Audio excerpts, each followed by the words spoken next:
Hey everyone, Ace here, giving it to you straight with Conspiracy Realists.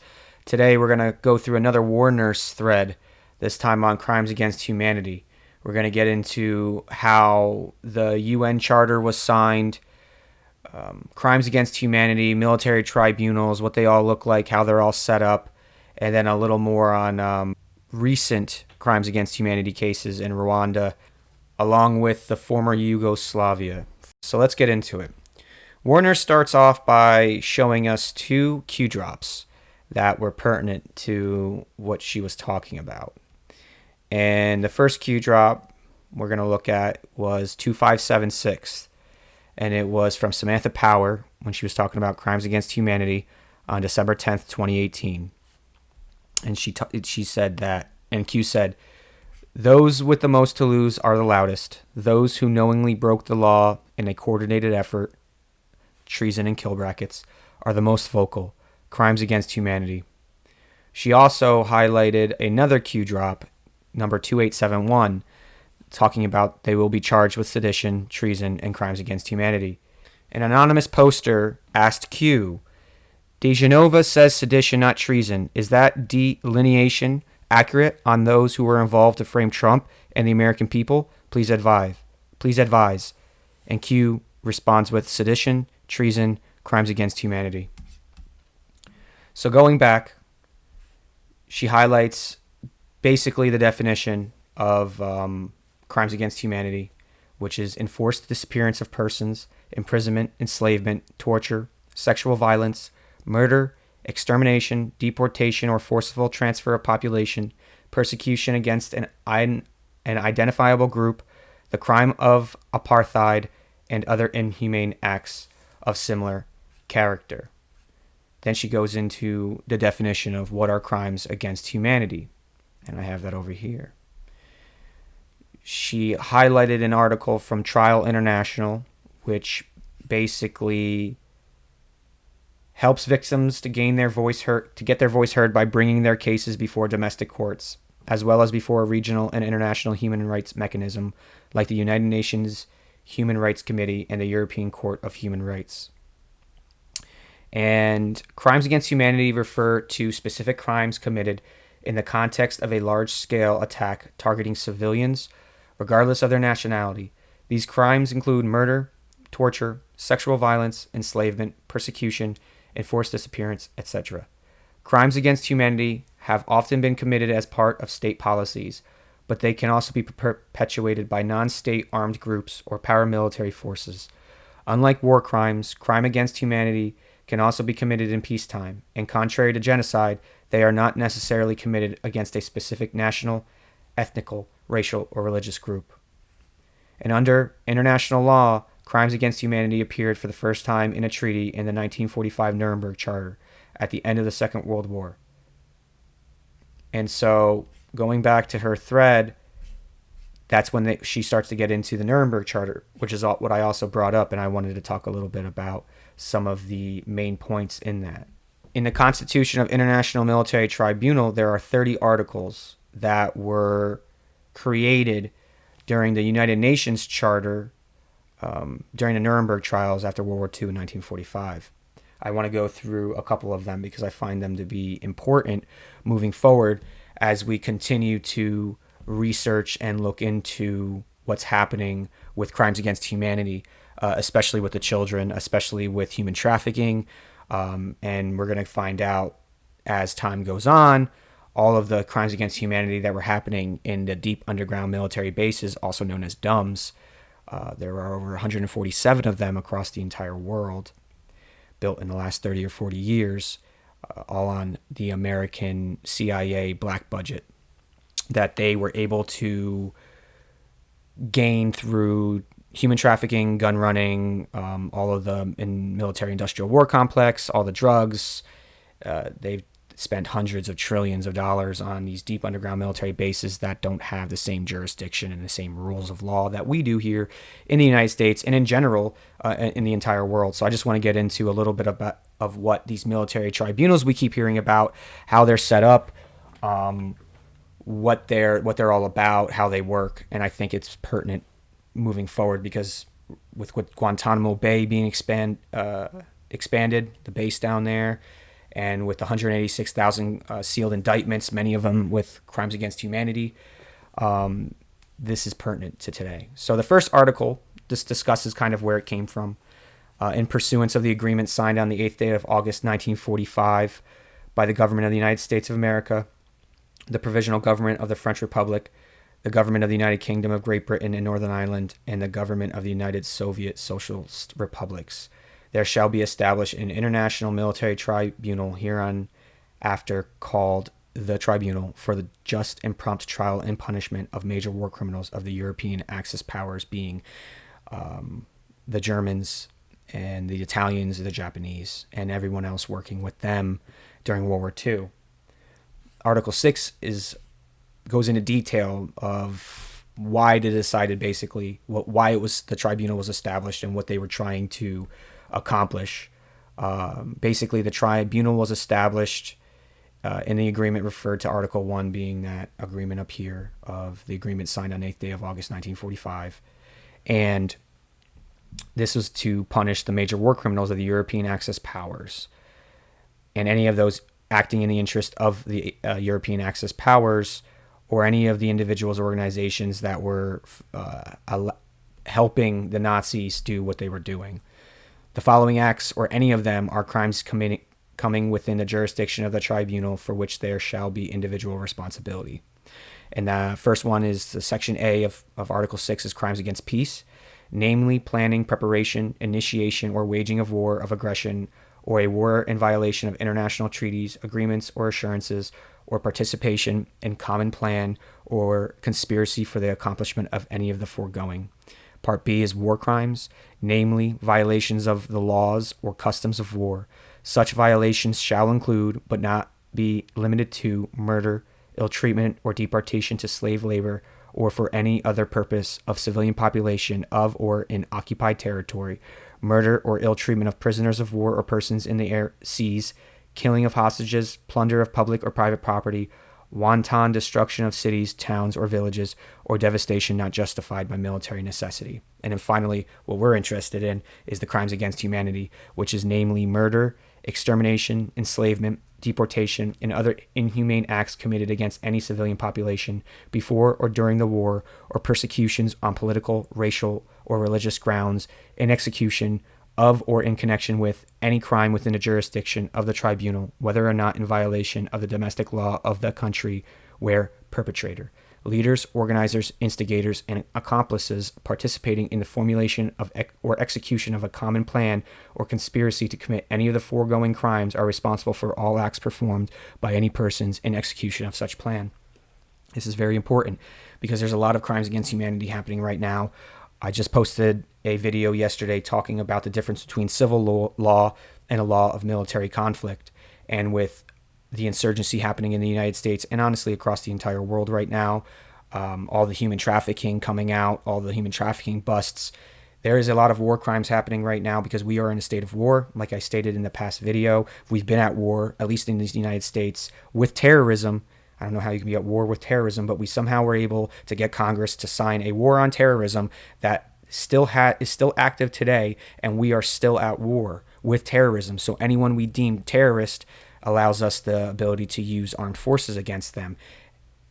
That's very pertinent to what's happening in our country right now, and then especially with this crimes against humanity, when all these people start coming out and being looked at and tried for their involvement in human trafficking, in satanic sexual abuse, and satanic rituals of sacrifice and things like that. Another good article here is it talks about Article 9. At the trial of any individual member of any group or organization, the tribunal may declare, in any connection with any act of which the individual may be convicted, that the group or organization of which that individual is a member was a criminal organization. So this is very important. So this is, again, one of those aiding and abetting or, guilty by association. They used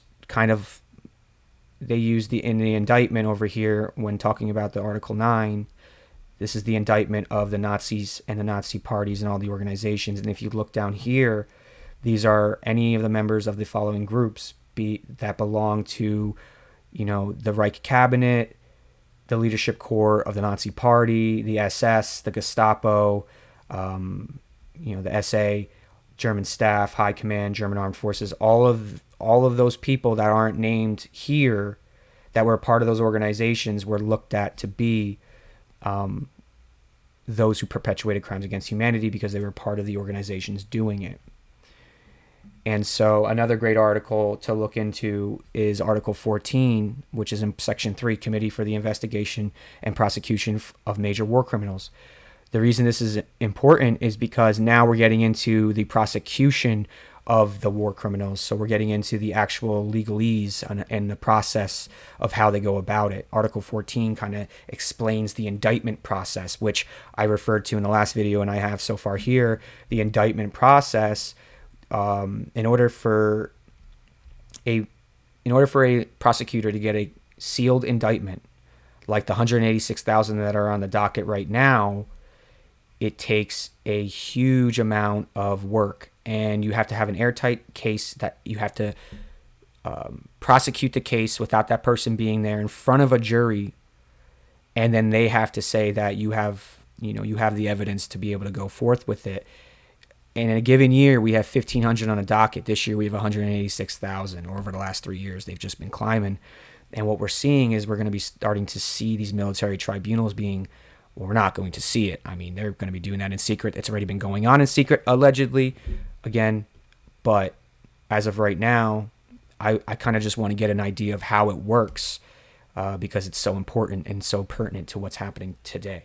So Article 14 talks about basically the prosecution's process of getting an indictment. And so each signatory shall appoint a chief prosecutor for the investigation of the charges against and the prosecution of major war criminals. The chief prosecutor shall act as a committee for the following purposes: to agree upon a plan of the individual work of each of the chief prosecutors and his staff, to settle the final designation of major war criminals to be tried by the tribunal, to improve the indictment and the documents to be submitted therewith, and to lodge an indictment and accompanying documents with the tribunal.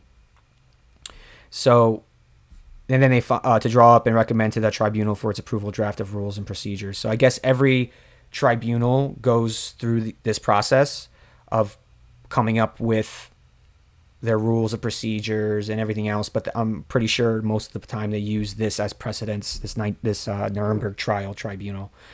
Article 15 is very impertinent as well, because the chief prosecutors shall individually, in acting in collaboration with one another, also undertake the following duties. This goes into the actual process of them investigating, collecting, and producing before or at the trial any necessary evidence, to prepare the indictment for approval by the committee, the preliminary examination of all necessary witnesses, to act as a prosecutor at the trial, to appoint representatives to carry out such duties, to undertake such matters as may appear necessary.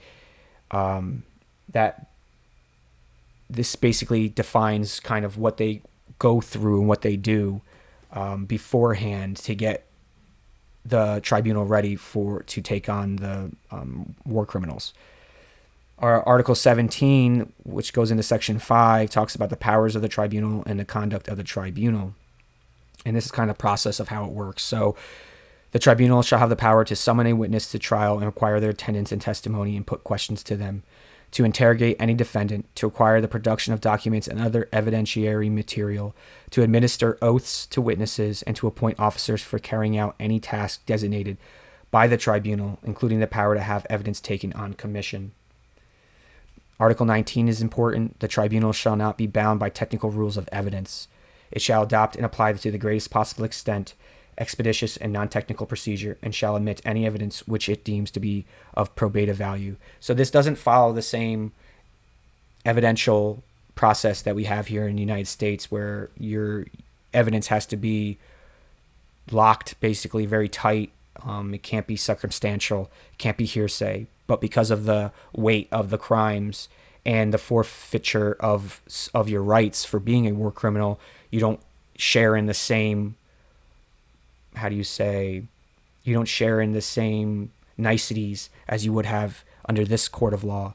And so people can try you for hearsay, and you can omit evidence that may hold up a trial, because the whole idea is to get people justice as quickly as possible. Article 24 is important. This basically lays out the process in the proceedings at the trial. So the first part is the indictment is read out loud in court. Then the tribunal asks each defendant whether he pleads guilty or not. The prosecution then makes an opening statement. The tribunal shall ask the prosecution and defense what evidence, if any, they wish to submit to the tribunal. The witnesses for the prosecution should be examined, and after that, the witnesses for the defense. Thereafter, such rebutting evidence as may be held by the tribunal to be admissible shall be called by either the prosecution or the defense.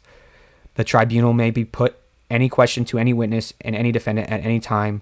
The prosecution and defense shall interrogate and may cross-examine any witness and any defendant who gives testimony. The defense shall address the court. The prosecution shall address the court. Each defendant may make a statement to the tribunal, and then the tribunal shall deliver judgment and pronounce the sentence. Article 26 talks about the judgment of the tribunal as to the guilt and innocence of any defendant, shall give the reasons on which it is based, and shall be final and not subject to review. This is very important. Very, very important. There is no appeals. There are no appeals for crimes against humanity. And when a judgment is given, it's final. Except something very, very, very, very, very important that I found right at the bottom. So Article 29, right? I'm going to go through each one of these because these are important. 26, 27, and 28 are important, but 29 this is where it gets a little murky. So Article 27 says the tribunal shall have the right to impose upon a defendant on conviction death or such other punishment as shall be determined by it. Article 28 then is, in addition to any punishment imposed by it, that tribunal shall have the right to deprive the convicted person of any stolen property and order its delivery to the Control Council for Germany. This is back in the day. Remember, this is the Nuremberg Trials. So that's what they were talking about. So any of the Nazis that were convicted would have their property and possessions taken, and then they would be put to death. There were supposed to be 3,000 of them. Only 17 of them were put to death. Why? Because of Article 29. In case of guilt, sentences shall be carried out in accordance with the orders of the Control Council for Germany, which may at any time reduce or otherwise alter the sentences. That's big. But may not increase the severity thereof. So they're allowed to reduce them, but they're not allowed to increase them. If the Control Council of Germany, after any defendant has been convicted and sentenced, discovers fresh evidence, then they can put that back in and they can be retried, I guess.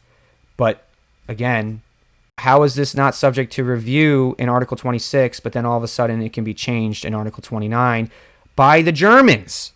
That doesn't make any sense to me.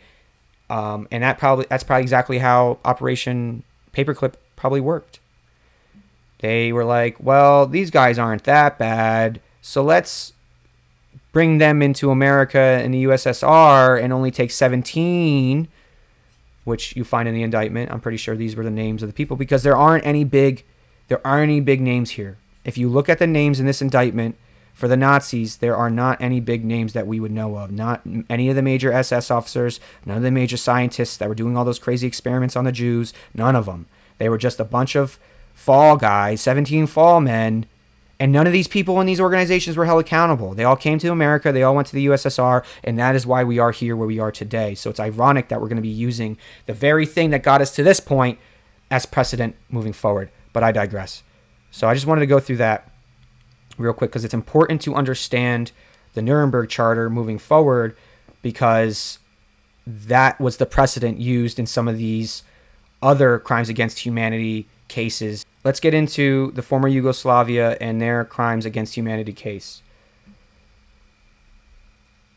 After several resolutions in which the Security Council expressed its grave alarm at continuing reports of widespread violations of humanitarian law occurring in the territory of the former Yugoslavia and taking into consideration the interim report of the Commission of Experts, the Security Council decides in its Resolution 808, 1993, that an international tribunal shall be established for the prosecution of persons responsible for serious violations of international humanitarian law committed in the territory of the former Yugoslavia since 1991. The Security Council states that the situation constitutes a threat to international peace and security and that it is determined to put an end to such crimes and take effective measures to bring justice to the persons who are responsible for them. It was a Resolution 827 that was adopted on the 25th of May, 1993, the Statute of International Tribunal for the former Yugoslavia. And it goes through all these different articles, which is exactly what we just went through before. It talks about the different rules and proceedings and things like that went into it. I wanted to highlight a couple, go a little more detail into it. They talk about the grave breaches of the Geneva Conventions of 1949, and they go in a little bit detail. I just wanted to highlight some of this so that we have a better idea moving forward of what would constitute a crime against humanity, a war crime, or something that would fall under a military tribunal in the Geneva Conventions. So in Article 2, it talks about grave breaches of the Geneva Convention of 1949. The International Tribunal shall have the power to prosecute persons committing or ordering to be committed grave breaches of the Geneva Conventions of 12 August 1949, namely the following acts against persons or property protected under the provisions of the relevant Geneva Convention: willful killing, torture or inhumane treatment, including biological experiments, willfully causing great suffering or serious injury to body or death or health, extensive destruction and appropriation of property not justified by military necessity and carried out unlawfully and wantonly, compelling a prisoner of war or a civilian to serve in the forces of a hostile power, willfully depriving a prisoner of war or a civilian of the rights of fair and regular trial, unlawful deportation or transfer or unlawful confinement of a civilian, and taking civilians as hostages, which sounds all very, very close to what's happening with the human trafficking. I just want to keep highlighting that there are war crimes happening, but there are a lot of crimes against humanity happening, especially with human trafficking. That's kind of my focus with all this moving forward, and that's also the focus of a lot of those indictments. In Article 3, they talk about the violations of the laws or customs of war. So this goes back to yesterday's video when I was discussing civil law versus the law of armed conflict. And the International Tribunal shall have the power to prosecute persons violating the laws or customs of war. Such violations shall include, but not limited to, employment of poisonous weapons or other weapons calculated to cause unnecessary suffering, wanton destruction of cities, towns, or villages, attack or bombardment by whatever means of undefended towns, seizure of, destruction, or willful damage done to institutions dedicated to religion, charity, and education. There's been churches being burned, right? And plunder of public or private property, which is becoming something they're doing as well. This is very, very important to know. We were left with our pants down over the last 20 years, not understanding law, not understanding finance, not understanding economics, not understanding true science. And we trusted the government. We trusted our experts. We trusted the doctors and the accountants and the financial people. And we trusted all these people because we wanted to live our life and we wanted to feel good and we wanted to be happy. And the whole time they were usurping it, all of that love and all that light from us. And so it's important now that we better understand the rules and regulations, the laws, the finances, everything that makes up our society. We need to better understand because these institutions are the very thing that's causing all of this grief right now. Section 4 talks about genocide, which I believe we'll be seeing a lot of trials on genocide because there's just been millions and millions of people, especially, oh my goodness, especially with these vaccines. I cannot believe with these vaccines, the genocide they've committed with just the vaccines alone. The International Tribunal shall have the power to prosecute persons committing genocide as defined in paragraph 2 of this article or of committing any of the other acts enumerated in paragraph 3. So genocide means any of the following: killing members of a group, causing serious bodily or mental harm to members of a group, deliberately inflicting on the group conditions of life calculated to bring about its physical destruction in whole or in part, imposing measures intended to prevent births within the group, forcibly transferring children of the group to another group. And then number 3 is the following acts shall be punishable: genocide, conspiracy to commit genocide, direct and public incitement to commit genocide, attempt to commit genocide, complicitly in genocide. And that sounds like Bill Gates, or who I like to call Gil Bates. I don't use their real names anymore. It's Bo Jiden and it's Gil Bates. They're not even real people anymore. I don't even want to use their straw man.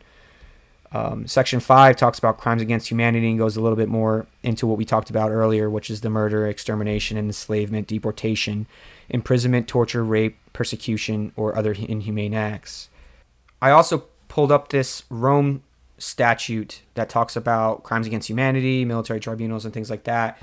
And what it went into was a little bit more detail of definitions of crimes against humanity. Right here we have the ones I said earlier, and then it goes into even more detail. And I think it's important that I kind of go into detail on what these terms mean and what they entail. The first one being an attack directed against any civilian population. I mean, look at that. How many attacks against the civilian populations have we seen just in the last 20 years? Extermination includes the intentional infliction of conditions of life, the deprivation of access to food, medicine calculated to bring about the destruction of part of a population. How about Planned Parenthood? How about child sex trafficking? Enslavement, child sex trafficking means the exercise of any or all powers attaching to the right of ownership over a person. I mean, think about Nexium and Allison Mack. She branded people with her initials. Deportation or forcible transfer of population. Haiti. What about the Clinton Foundation taking 50,000 black babies out of Haiti to be sold and raped and murdered? Torture. Tying a little girl to a tree and cutting her face off. That's Hillary Clinton. It's Hillary Clinton and Huma Abedin. Forced pregnancy, they have this thing called breeders, where they keep women who they've sexually tortured for long periods of time until they're mature enough to have babies, and then they get them pregnant, and then they force them to have a pregnancy, and then they take the baby away and they sacrifice the baby, and they're used to do that over and over and over again. How about persecution? Means the intentional and severe deprivation of fundamental rights. Enforced disappearance of persons means the arrest, detention, or abduction of persons by or with the authorization, support, or acquiescence of a state or political organization. CPS. I mean, Childhood Protective Services. One of the first things that comes to my mind are those people that they deem unfit. They steal their kids, put them into the foster system. Then all of a sudden, the foster parents lose track of them. They get human trafficked into an organization, and then the foster parent collects paychecks for it. I mean, this is exactly what we're talking about here. This goes into detail of what literally has been being done to the human population for 12,000 years at least, but specifically these last 100 years. World War I never ended. It became World War II. World War II never ended. It became now. So we've been over 120 years in war now. It's crazy. Absolutely nuts. And then Warner started talking about what was happening in Rwanda in 1994, right? So what was happening in Rwanda in 1994, basically a series of resolutions in which the Security Council condemned the systemic, widespread, and flagrant violations of international humanitarian law committed in Rwanda, culminated in the establishment of an international tribunal, determining that the situation constituted a threat to international peace and security.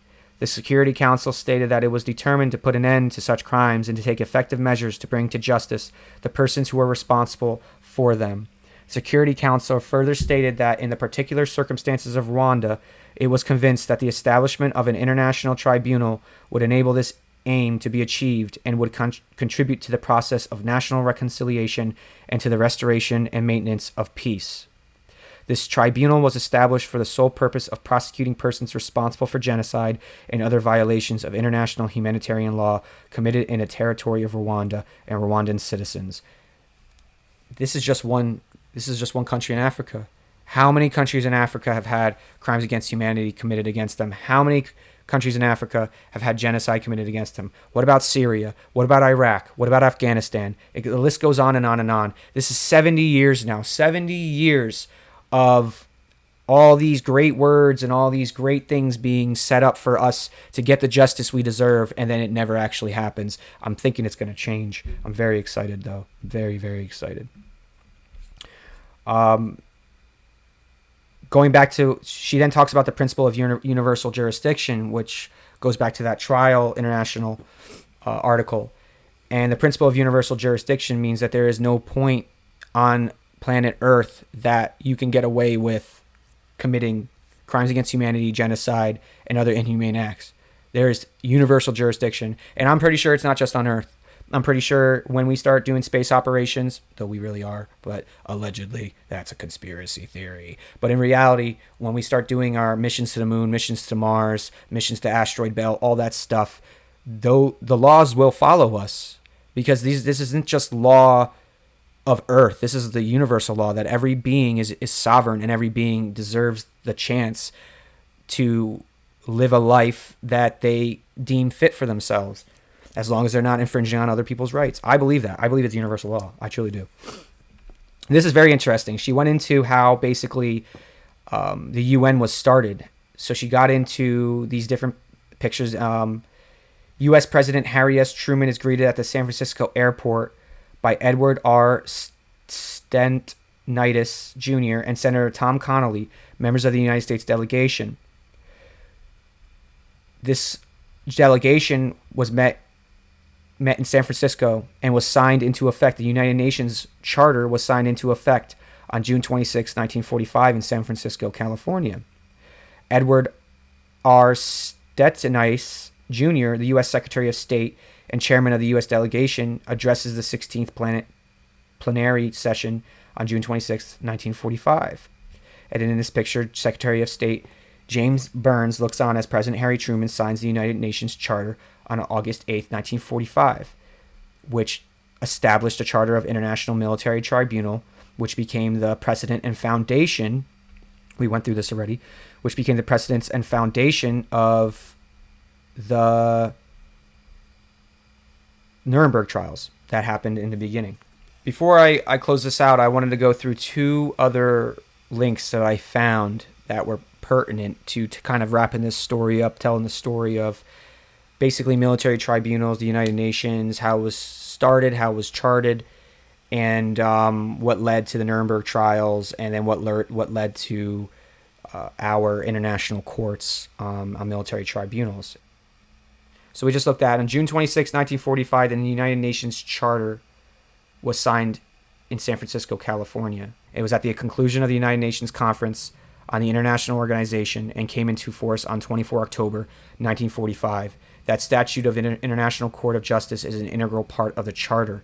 And so basically this was the beginning of the military tribunal that we looked at earlier, right? So we looked at... the Charter of the United Nations helped us develop the Constitution of the International Military Tribunal, which was initially talked about and discussed at the Moscow Conference in October of 1943, when the governments of the United States, the United Kingdom, the Soviet Union, and China all united in their determination, in accordance with the declaration by the United Nations of January 1942, and subsequent declarations, to continue hostilities against those Axis powers with which they respectively are at war, until such powers have laid down their arms on the basis of conditional surrender. So basically, they were still at war at this time, obviously, with Germany, Japan, and all the other Axis powers.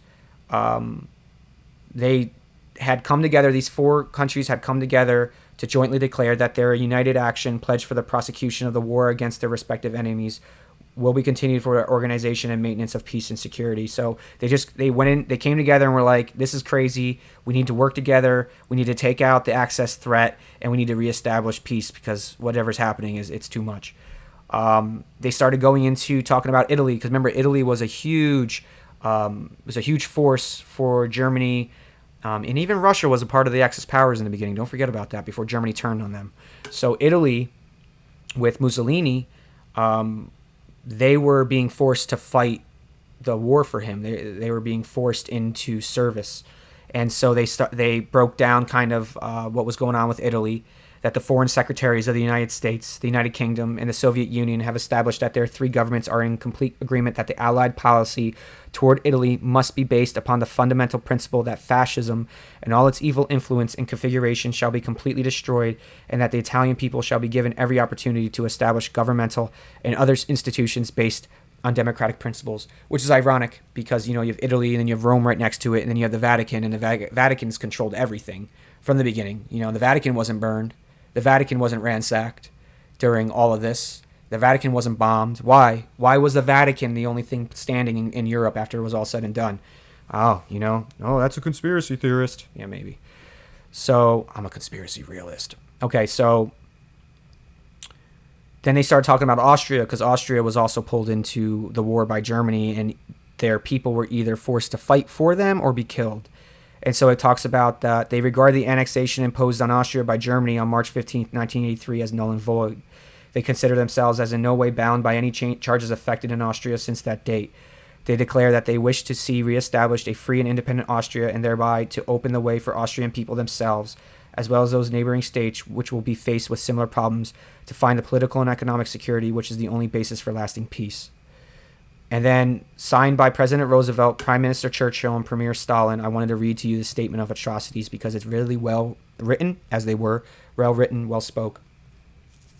And it kind of highlights the emotions and the feelings of that time and how similar it is to today. The circumstances are different.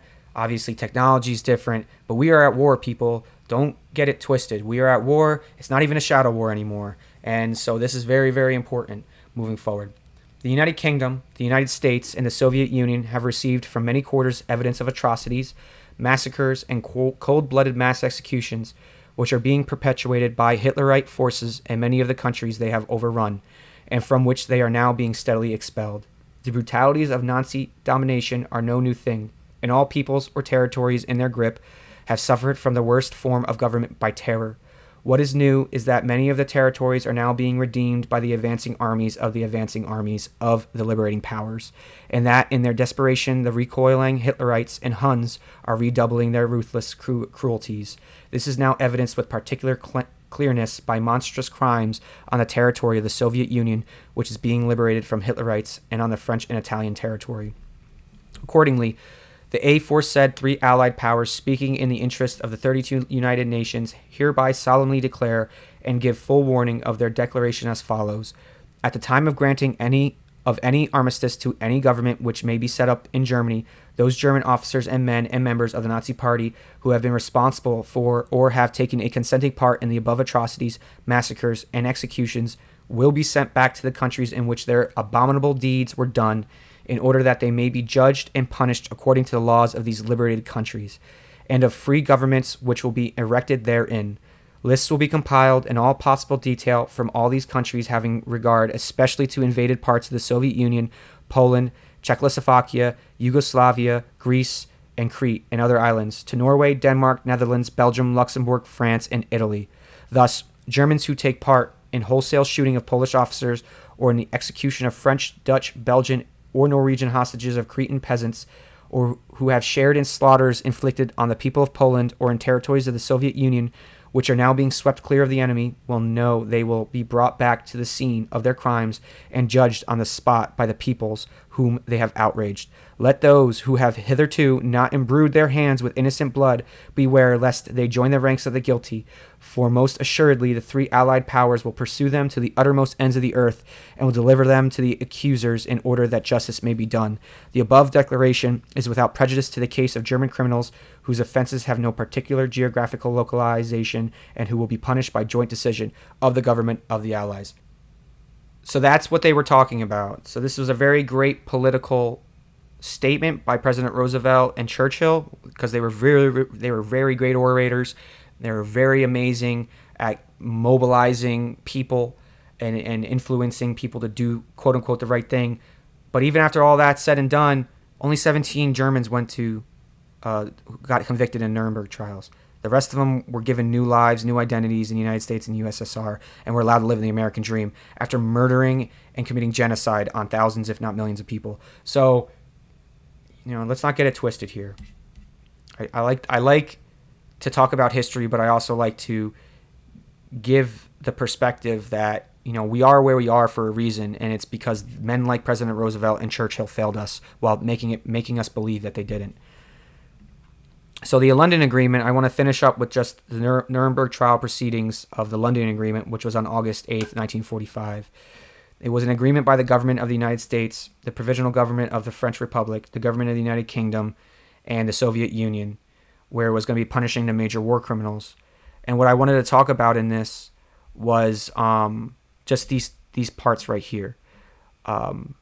Whereas the United Nations have from time to time made direct declaration of their intention that war criminals shall be brought to justice, and whereas the Moscow Declaration on the 30th October 1943 on German atrocities in occupied Europe stated that those German officers and men and members of the Nazi Party who have been responsible or have taken consenting part in atrocities and crimes will be sent back to the countries which their abominable deeds were done. I wanted to just hit on this real quick because a part of what they do with military tribunals is that when other countries, say like this London Agreement, say like the Moscow Agreement, when they're signed, they're given as evidence in the United Nations military tribunals, which is important because that goes back to that whole, they don't have to really, they can use hearsay, they can use evidence from outside places, they don't have to be too vetted. The rule of law and the rights of the defense are a lot less in these crimes against humanity military tribunal things. And I just wanted to talk about a little bit about this today because I think moving forward it's going to be very important that we understand, like I was saying earlier, that we understand what's happening, because I believe a lot of the cognitive dissonance that those who have yet to wake up comes from is that they believe they know something. They believe that they understand law. They believe they understand economics. They believe they understand foreign policy, but they understand enough to think they know something, but not enough to realize they don't really know anything, and that's dangerous. I call that groupthink. I call that echo chamber. I have to check mine all the time. I suggest you all check yours. Just because every time we're left with our pants down, we react in ego, we're not actually adding any value to the argument. We're only taking away from it. So I just wanted to do this video on another War Nurse thread talking about crimes against humanity and how there are bodies of law that are set up to try these people and these organizations that are taking part in this. And although they have never, in my opinion, they have never been used to their full extent, I believe that we're going to see them used to their full extent moving forward. So if you enjoyed what you've seen and heard today, I'd appreciate you to subscribe to the YouTube channel, follow me on Instagram, like the video, leave a comment. If there's anything on your end you'd like for me to research and do a video on, just put it in the comments. Again, this is Ace with Conspiracy Realists. I really appreciate you all signing in and letting me spend some time with you today. And I hope to be making more of these videos moving forward. I appreciate you all. Have a great one. I'll talk to you soon.